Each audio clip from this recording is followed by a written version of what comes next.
ಸರದಿಯ ಸಜ್ಜನ ಸ್ನೇಹಿತರೆ, ಎಣ್ಣೆ ಇಲ್ಲದೆಯೂ ದೀಪ ಆರಬಹುದು. ಪ್ರತಿ ಬಾರಿ ಗಾಳಿಯನ್ನೇ ದೂಷಿಸುವುದು ತಪ್ಪು.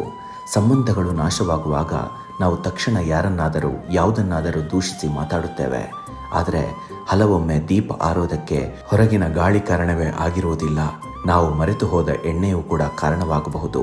ಒಬ್ಬ ಸ್ನೇಹಿತ ದೂರವಾದರೆ ಅವನು ತುಂಬ ಚೇಂಜ್ ಆಗಿದ್ದಾನೆ ಅಂತ ಹೇಳೋದು ಸುಲಭ.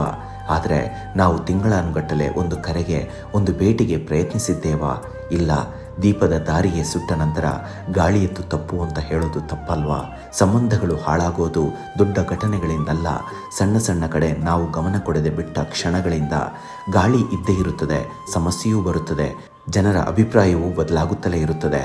ಆದರೆ ಯಾವ ಸಂಬಂಧದಲ್ಲಿ ನಾವು ಎಣ್ಣೆ ತುಂಬೋದನ್ನು ನಿಲ್ಲಿಸುತ್ತೇವೋ ಆ ಸಂಬಂಧ ಒಮ್ಮೆ ಬೆಳಕನ್ನು ಕಳೆದುಕೊಳ್ಳುತ್ತದೆ ಅಥವಾ ನಂದಿ ಹೋಗುತ್ತದೆ. ಸಂಬಂಧಗಳ ದೀಪವನ್ನು ಉಳಿಸಬೇಕೆಂದರೆ ಗಾಳಿಯ ಬದಲಾಗಿ ಎಣ್ಣೆಯ ಕಡೆಗೆ ಗಮನವನ್ನು ಕೊಡೋಣ. ಏನಂತೀರಾ? ಕಮೆಂಟ್ ಬಾಕ್ಸ್ನಲ್ಲಿ ತಿಳಿಸಿ. ನಮಸ್ಕಾರ.